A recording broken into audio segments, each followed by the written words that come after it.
Feliz y bendecido día, aprendiendo un curso de milagros. El secreto de la verdadera oración es olvidarte de las cosas que crees necesitar. Pedir algo específico es igual que ver el pecado primero y luego perdonarlo.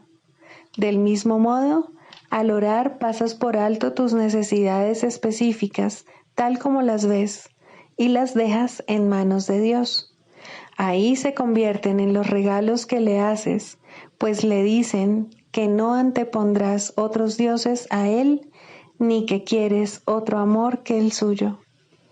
Este libro es un comienzo, no un final.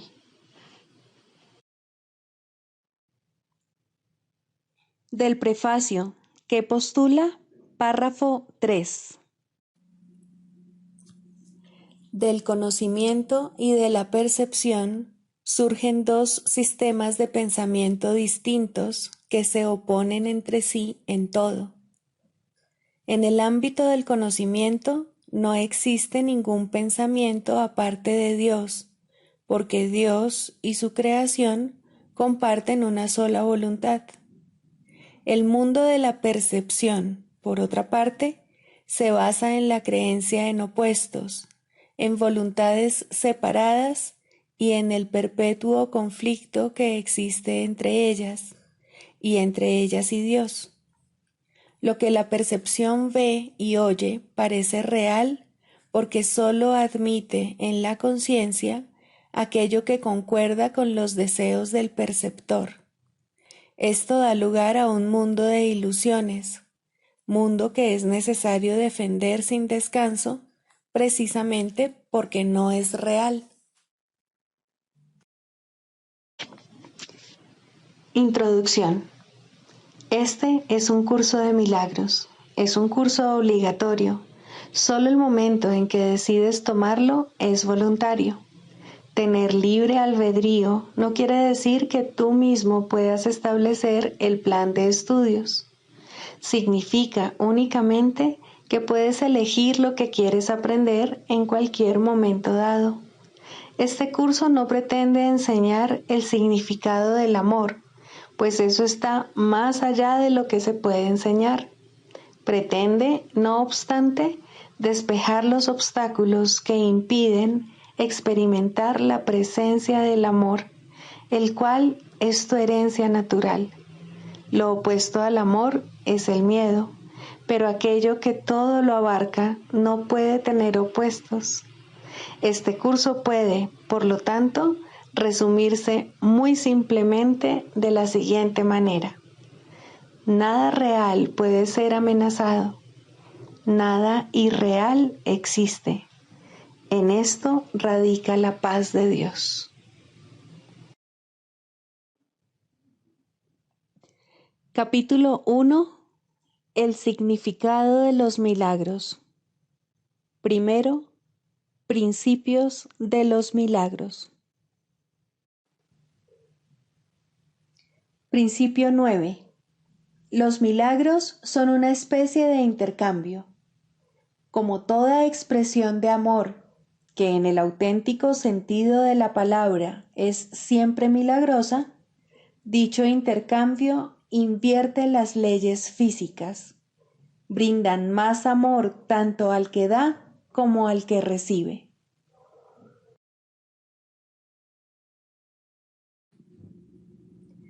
Capítulo 2. La separación y la expiación. Primero, los orígenes de la separación.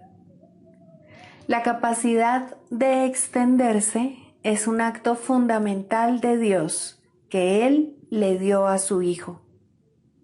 En la creación, Dios se extendió a sí mismo a sus creaciones y les infundió la misma amorosa voluntad de crear que Él posee.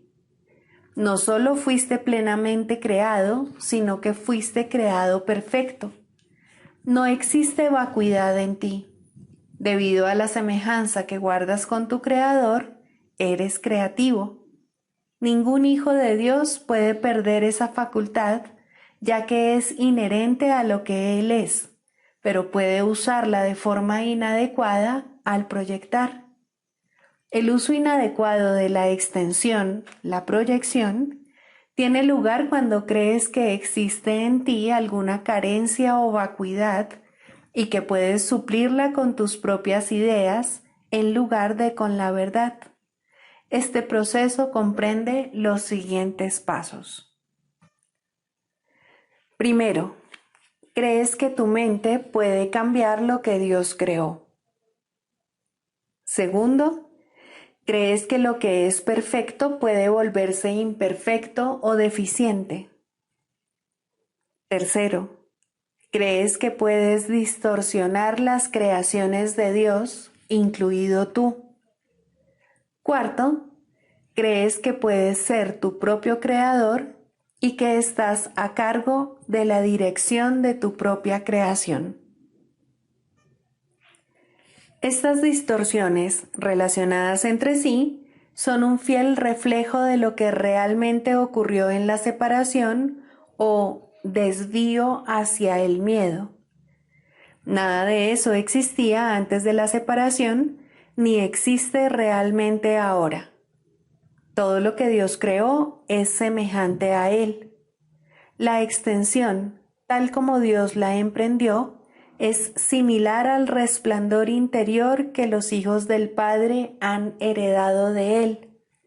Su verdadera fuente se encuentra en su interior. Esto es tan cierto con respecto al Padre como al Hijo. En este sentido, la creación incluye tanto la creación del Hijo por Dios, como las creaciones del Hijo una vez que su mente ha sanado. Esto requiere el libre albedrío con el que Dios le dotó, ya que toda creación amorosa se otorga libremente en una línea continua, en la que todos los aspectos tienen el mismo rango. El jardín del Edén, la condición que existía antes de la separación, era un estado mental en el que no se necesitaba nada. Cuando Adán dio oídos a las mentiras de la serpiente, lo único que oyó fueron falsedades. Tú no tienes por qué continuar creyendo lo que no es verdad, a no ser que así lo elijas. Todo ello puede literalmente desaparecer en un abrir y cerrar de ojos porque no es más que una percepción falsa. Lo que se ve en sueños parece ser muy real. Lo que es más, en la Biblia se menciona que sobre Adán se abatió un sueño profundo, mas no se hace referencia en ninguna parte a que haya despertado. El mundo no ha experimentado todavía ningún despertar o renacimiento completo. Un renacer así es imposible mientras sigas proyectando o creando falsamente. No obstante, la capacidad de extender, tal como Dios te extendió su espíritu, permanece todavía dentro de ti. En realidad, esta es tu única alternativa, pues se te dio el libre albedrío para que te deleitaras creando lo perfecto. Todo miedo se reduce, en última instancia, a la básica percepción errónea de que tienes la capacidad de usurpar el poder de Dios. Por supuesto, no puedes hacer eso, ni jamás pudiste haberlo hecho. En esto se basa el que puedas escaparte del miedo.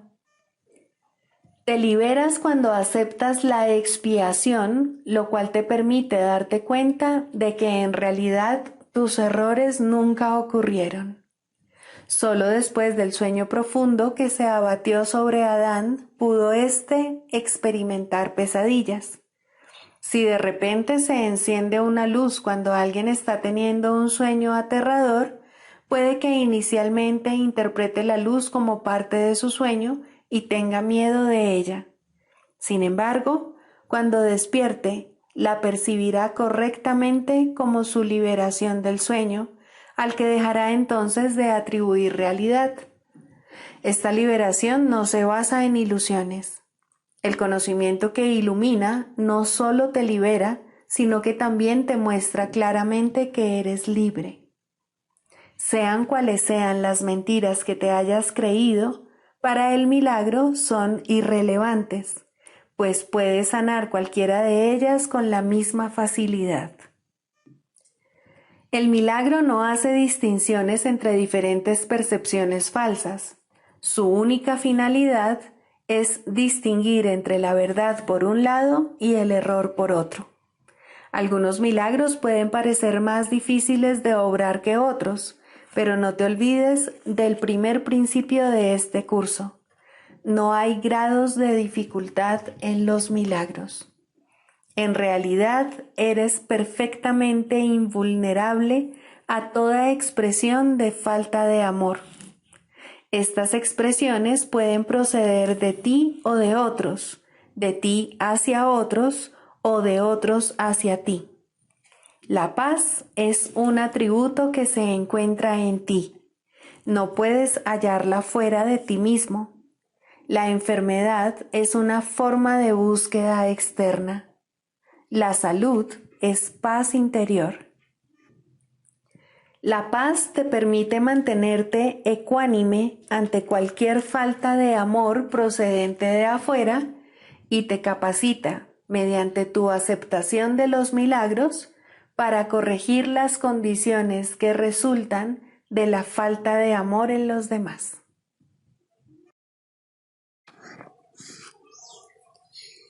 ¿Qué es la salvación?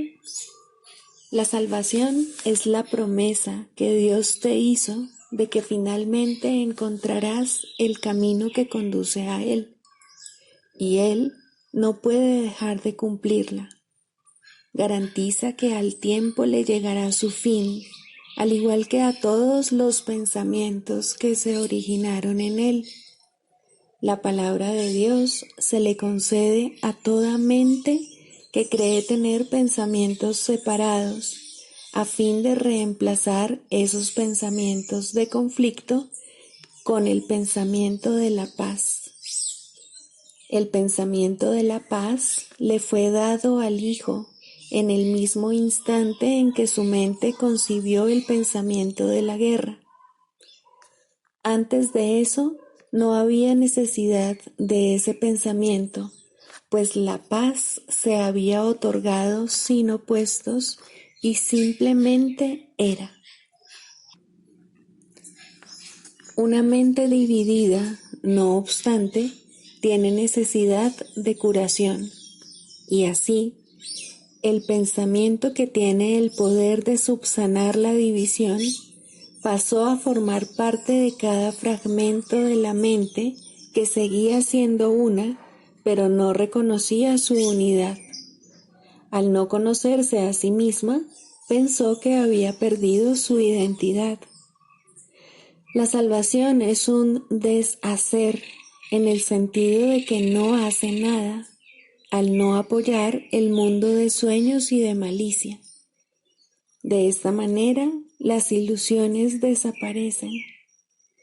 Al no prestarles apoyo, deja que simplemente se conviertan en polvo, y lo que ocultaban queda ahora revelado, un altar al santo nombre de Dios, donde su palabra está escrita con las ofrendas de tu perdón depositadas ante Él, y tras ellas, no mucho más allá, el recuerdo de Dios. Acudamos diariamente a este santo lugar y pasemos un rato juntos. Ahí compartimos nuestro sueño final. Es este un sueño en el que no hay pesares, pues contiene un atisbo de toda la gloria que Dios nos ha dado. En él se ve brotar la hierba, los árboles florecer y los pájaros hacer sus nidos en su ramaje. La tierra nace de nuevo desde una nueva perspectiva. La noche ya pasó y ahora nos hemos unido en la luz. Desde ahí le extendemos la salvación al mundo, pues ahí fue donde la recibimos. El himno que llenos de júbilo entonamos, le proclama al mundo que la libertad ha retornado, que al tiempo casi le ha llegado su fin y que el Hijo de Dios tan solo tiene que esperar un instante antes de que su Padre sea recordado, los sueños hayan terminado, la eternidad haya disuelto al mundo con su luz y el cielo sea lo único que exista.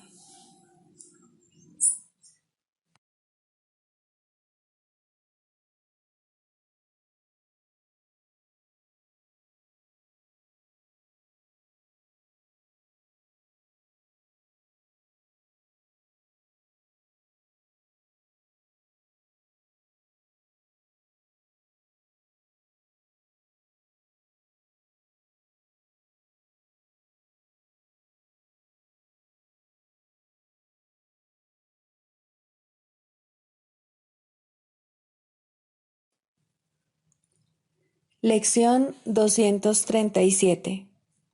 Ahora quiero ser tal como Dios me creó. Hoy aceptaré la verdad acerca de mí mismo. Me alzaré glorioso y dejaré que la luz que mora en mí irradie sobre el mundo durante todo el día.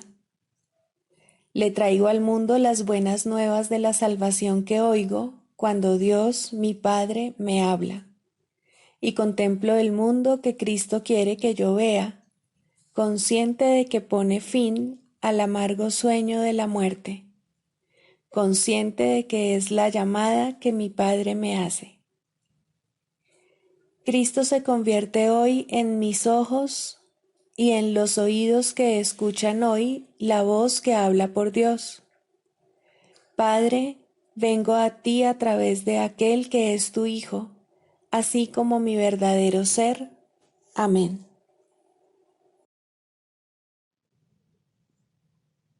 Del Manual para el Maestro, pregunta 4. ¿Cuáles son las características de los maestros de Dios? 5. Júbilo. El júbilo es el resultado inevitable de la mansedumbre. La mansedumbre significa que el miedo es ahora imposible. ¿Qué podría entonces obstaculizar el júbilo? Las manos abiertas de la mansedumbre están siempre colmadas. Los mansos no experimentan dolor, no pueden sufrir. ¿Cómo no habrían de ser felices? Están seguros de que son amados y de que, por lo tanto, están a salvo. El júbilo va unido a la mansedumbre, tan inevitablemente como el pesar acompaña al ataque. Los maestros de Dios confían en Él y están seguros de que su Maestro va delante de ellos, asegurándose de que no les acontezca ningún daño. Disponen de sus dones y siguen su camino, porque la voz de Dios los dirige en todo. El júbilo es su himno de gratitud, y Cristo los contempla también con agradecimiento. La necesidad que Él tiene de ellos es tan grande como la que ellos tienen de Él. Qué gozo tan inmenso compartir el propósito de la salvación.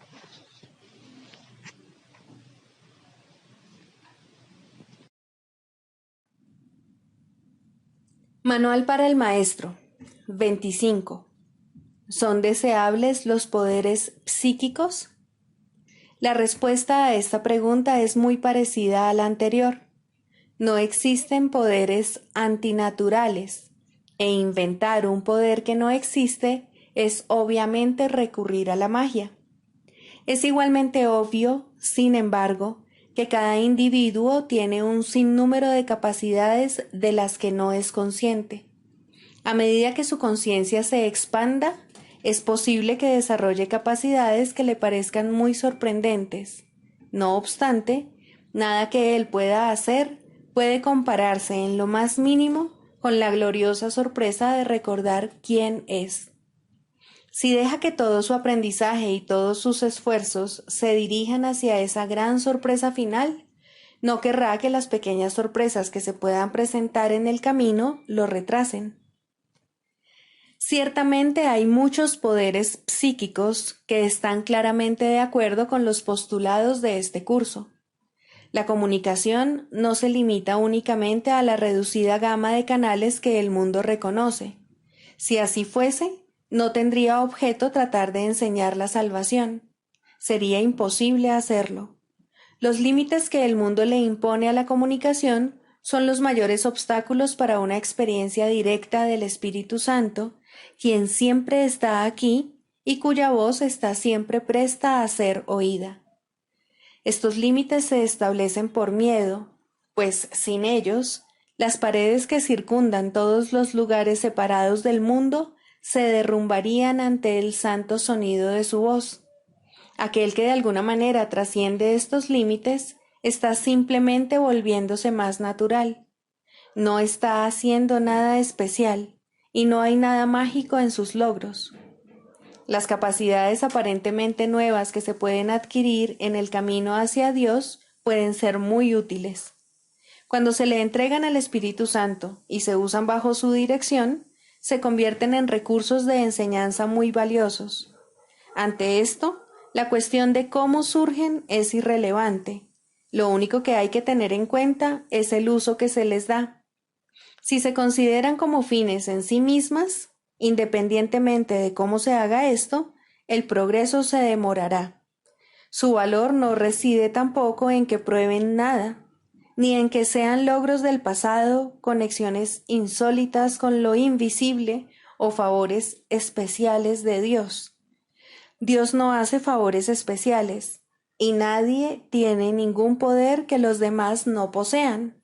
La posesión de poderes especiales solo se puede demostrar mediante el uso de trucos mágicos. Nada que sea genuino se puede usar para engañar. El Espíritu Santo es incapaz de engañar y solo puede valerse de capacidades genuinas. Lo que se usa con fines mágicos no le sirve a él, y lo que él usa no se puede emplear para la magia. Existe, sin embargo, una atracción especial por las capacidades poco usuales que las hace curiosamente tentadoras. Estos poderes son los que el Espíritu Santo quiere y necesita, mas el ego ve en estos mismos poderes una oportunidad para vanagloriarse. Cuando los poderes se convierten en debilidades, es ciertamente trágico. Lo que no se le entrega al Espíritu Santo no puede sino entregársele a la debilidad, pues lo que se le niega al amor se le da al miedo, y como consecuencia de ello será temible. Incluso aquellos que han dejado de valorar las cosas materiales del mundo pueden dejarse engañar por los poderes psíquicos. Al dejar de interesarse por los regalos materiales del mundo, el ego se ve seriamente amenazado, mas todavía puede ser lo suficientemente fuerte como para recobrarse valiéndose de esta nueva tentación a fin de recuperar su fuerza mediante el engaño. Muchos en esta situación no se han percatado de las defensas del ego, si bien no es que éstas sean precisamente sutiles. Sin embargo, mientras se tenga el más mínimo deseo de ser engañado, el engaño se producirá fácilmente. Ahora el poder deja de ser una facultad genuina y ya no se puede contar con él. Es casi inevitable que el individuo refuerce las incertidumbres que tiene acerca de su poder, engañándose cada vez más a sí mismo, a no ser que cambie de parecer con respecto a su propósito. Cualquier capacidad que alguien desarrolle tiene el potencial de hacer bien. En esto no hay excepciones, y cuanto más insólito e inesperado sea el poder, mayor será su potencial para ayudar. La salvación tiene necesidad de todas las capacidades, pues lo que el mundo quiere destruir, el Espíritu Santo lo quiere restaurar. Se han usado las facultades psíquicas para invocar al demonio, lo cual no hace otra cosa que reforzar al ego. Mas estas facultades pueden ser también un canal de esperanza y curación si se ponen al servicio del Espíritu Santo. Aquellos que han desarrollado poderes psíquicos no han hecho sino permitir que se erradiquen de sus mentes algunas de las limitaciones que ellos mismos les habían impuesto. Si utilizan esta mayor libertad para aprisionarse aún más, no hacen sino imponerse mayores limitaciones.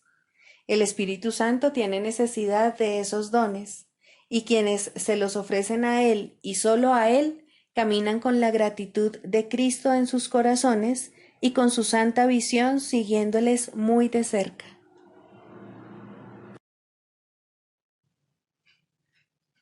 Clarificación de términos. Jesús, Cristo. No necesitas ayuda para entrar en el cielo, pues jamás te ausentaste de él, pero sí necesitas una ayuda que proceda de más allá de ti, pues te encuentras limitado por falsas creencias con respecto a tu identidad, la cual solo Dios estableció en la realidad. Los ayudantes que se te proveen varían de forma, aunque ante el altar son uno solo. Más allá de cada uno de ellos se encuentra un pensamiento de Dios, y esto jamás ha de cambiar. Pero sus nombres difieren por un tiempo, puesto que el tiempo necesita símbolos, siendo de por sí irreal. Sus nombres son legión, pero no nos extenderemos más allá de los nombres que el curso en sí plantea. Dios no provee ayuda, pues no sabe de necesidades. Sin embargo, Él crea todos los ayudantes que su Hijo pueda necesitar, mientras éste siga creyendo que sus fantasías son reales. Dale gracias a Dios por ellos, pues son quienes te conducirán de regreso a tu hogar. El nombre de Jesús es el nombre de uno que, siendo hombre, vio la faz de Cristo en todos sus hermanos y recordó a Dios. Al identificarse con Cristo, dejó de ser un hombre y se volvió uno con Dios. El hombre era una ilusión, pues parecía ser un ser separado que caminaba por su cuenta dentro de un cuerpo que aparentemente mantenía a su ser separado de su ser, como hacen todas las ilusiones. Pero, ¿quién puede salvar a menos que, al ver las ilusiones, las identifique como lo que son? Jesús sigue siendo un Salvador porque vio lo falso y no lo aceptó como la verdad. Cristo necesitó su forma para poder presentarse ante los hombres y salvarlos de sus ilusiones. En su completa identificación con el Cristo, el perfecto Hijo de Dios, su única creación y su felicidad, por siempre como Él y uno como Él, Jesús se convirtió en lo que todos vosotros no podéis sino ser. Mostró el camino para que le siguieras. Él te conduce de regreso a Dios porque vio el camino ante sí y lo siguió. Jesús hizo una clara distinción, todavía velada para ti, entre lo falso y lo verdadero.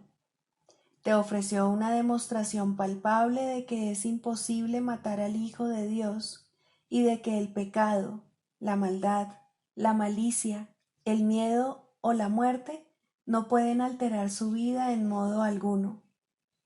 Todos tus pecados, por lo tanto, te han sido perdonados, ya que jamás tuvieron consecuencia alguna, y así no fueron más que sueños. Levántate con aquel que te mostró esto, ya que se lo debes por haber compartido contigo tus sueños para que pudieran ser disipados, y todavía los comparte para mantenerse en unión contigo. ¿Es Él el Cristo? Por supuesto que sí, junto contigo. Su vida en la tierra no fue lo suficientemente larga como para poder enseñar la poderosa lección que aprendió por todos vosotros, mas Él permanecerá contigo para conducirte desde el infierno que tú hiciste hasta Dios. Y cuando unas tu voluntad a la suya, verás a través de su visión, pues los ojos de Cristo se comparten. Caminar con Él es algo tan natural como caminar con un hermano al que conoces desde que naciste, pues eso es en verdad lo que Él es. Se han hecho amargos ídolos de aquel que solo quiere ser un hermano para el mundo. Perdónale tus fantasías y comprende lo mucho que amarías a un hermano así, pues Él por fin le brindará descanso a tu mente y la llevará contigo ante tu Dios. ¿Es Él el único ayudante de Dios? Por supuesto que no, pues Cristo adoptará muchas formas con diferentes nombres hasta que se reconozca la unicidad de todas ellas. Mas para ti, Jesús es el portador del único mensaje de Cristo acerca del amor de Dios. No tienes necesidad de ningún otro. Es posible leer sus palabras y beneficiarse de ellas sin aceptarle en tu vida, mas Él te ayudaría todavía más si compartieses con Él tus penas y alegrías y renunciases a ambas para hallar la paz de Dios. Con todo, lo que Él quiere que aprendas más que nada sigue siendo la lección que vino a enseñar, la cual reza así: la muerte no existe porque el Hijo de Dios es como su Padre. No puedes hacer nada que pueda alterar el amor eterno. Olvida tus sueños de pecado y de culpabilidad, y en su lugar, ven conmigo a compartir la resurrección del Hijo de Dios, y trae contigo todos aquellos que Él te ha enviado para que cuides de ellos como yo cuido de ti.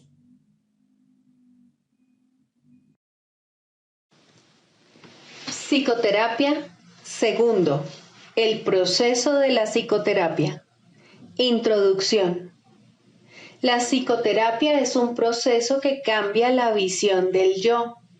A lo sumo, este nuevo yo es un concepto de sí mismo más beneficioso, pero no puede esperarse que la psicoterapia establezca qué es realidad.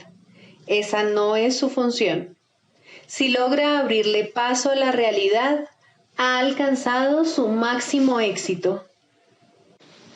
Toda su función, al final, consiste en ayudar al paciente a manejar un error fundamental: la creencia de que la ira le ofrece algo que en realidad desea y de que al justificar el ataque se está protegiendo a sí mismo. En la medida en que llegue a darse cuenta de que esto es un error, en esa misma medida se ha salvado realmente. Los pacientes no entran en una relación terapéutica con este objetivo en mente. Por el contrario, tales conceptos significan poco para ellos o no necesitarían ayuda. Su objetivo es ser capaces de conservar su concepto del yo exactamente como está, pero sin el sufrimiento que ello conlleva.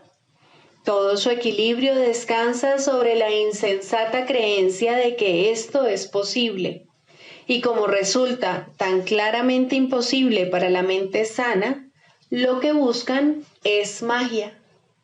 En las ilusiones, lo imposible se consigue fácilmente, pero a costa de hacer realidad las ilusiones. El paciente ya ha pagado su precio. Ahora quiere una ilusión mejor. Al comienzo, pues, la meta del paciente y la del terapeuta son divergentes.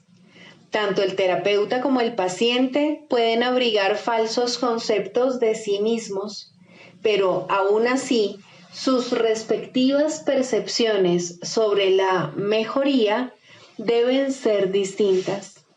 El paciente espera aprender a lograr los cambios que quiere sin cambiar su concepto de sí mismo de manera significativa. De hecho, Espera que ese concepto se estabilice lo suficiente para incluir en el mismo los poderes mágicos que busca en la psicoterapia.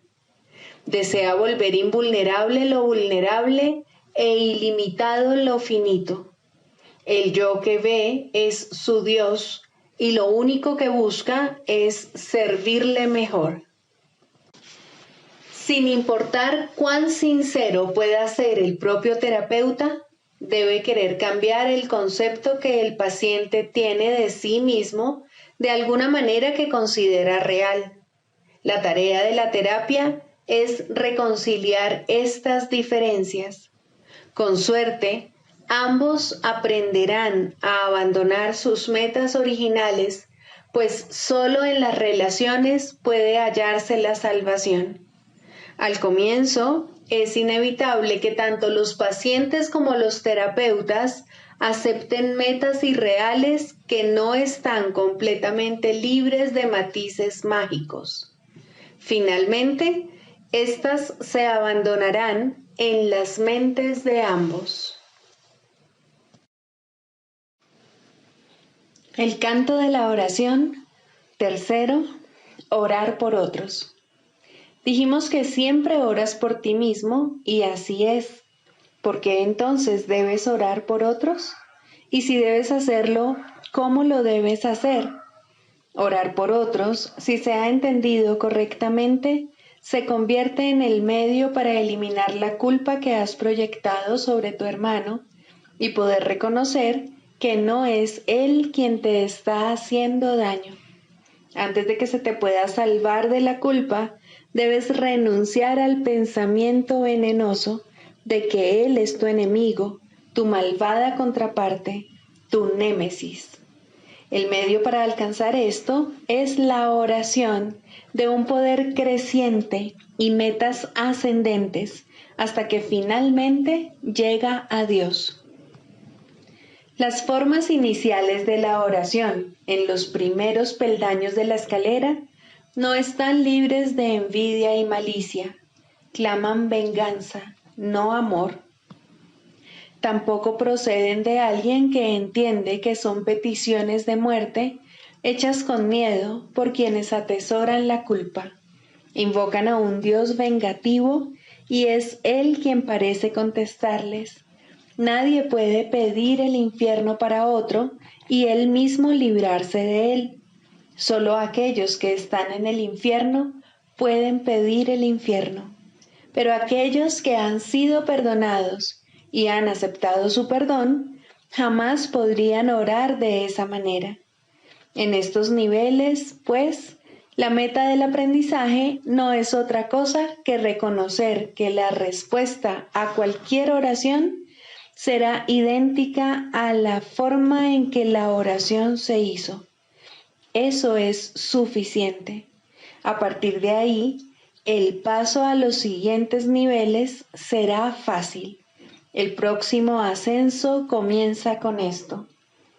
Lo que he pedido para mi hermano no es lo que querría para mí. Por lo tanto, lo he convertido en mi enemigo. Es evidente que este paso no lo puede dar quien no ve la liberación de otros como algo ventajoso y de valor para sí mismo. Puede aplazarse por largo tiempo porque puede parecer peligroso en lugar de compasivo. Para los culpables, ciertamente, parece una ventaja tener enemigos y este imaginado beneficio debe desaparecer si es que se ha de liberar a los enemigos. La culpa se debe abandonar, no ocultar. Esto no se puede hacer sin cierto dolor y tener un atisbo de la naturaleza misericordiosa de este paso puede llevar por algún tiempo a un profundo retraimiento en el miedo, pues las defensas del temor son temibles en sí mismas y cuando se reconocen, traen el miedo con ellas. No obstante, ¿qué ventaja le ha reportado jamás a un prisionero la ilusión del escape? Su verdadero escape de la culpa radica únicamente en el reconocimiento de que la culpa ha desaparecido. Mas, ¿cómo puede reconocerse esto mientras la oculte en otro y no vea que es la suya propia? El miedo a escapar hace difícil dar la bienvenida a la libertad, y convertir a un enemigo en carcelero parece ofrecer seguridad. ¿Cómo, entonces, se le puede librar sin que se apodere de ti un profundo miedo? Has hecho de él tu salvación y tu escape de la culpa. Tu inversión en esta forma de escape es enorme, y el miedo de renunciar a ella es grande en verdad. Aquíétate por un instante ahora mismo y piensa en lo que has hecho. No olvides que fuiste tú quien lo hizo y quien puede, por lo tanto, dejarlo ir. Extiende la mano. Este enemigo ha venido a bendecirte. Acepta su bendición y siente tu corazón elevarse y tu miedo desaparecer. No te aferres al miedo ni a él. Él es un hijo de Dios al igual que tú. No es un carcelero, sino un mensajero de Cristo. Sé esto para él, para que él lo sea para ti. No es fácil darse cuenta de que orar para pedir cosas, posición social, amor humano, regalos externos de la clase que sean, siempre se hace para establecer carceleros y ocultarse de la culpa. Estas cosas se emplean como metas que sustituyen a Dios y por lo tanto distorsionan el propósito de la oración. Desearlas es orar por ellas. Uno no necesita pedir explícitamente. La meta de alcanzar a Dios se pierde de vista cuando se va en pos de metas menores de la clase que sean, y la oración se convierte en una petición de enemigos. Incluso en esto se puede ver claramente el poder de la oración. Nadie que desee un enemigo dejará de encontrarlo, mas con igual seguridad perderá de vista la única meta real que se le ofrece. Piensa en el costo que ello supone y compréndelo bien. Todas las demás metas son a costa de Dios. Sigamos a Jesús haciendo del perdón algo tan natural como respirar y algo tan vital como el aire. Amén.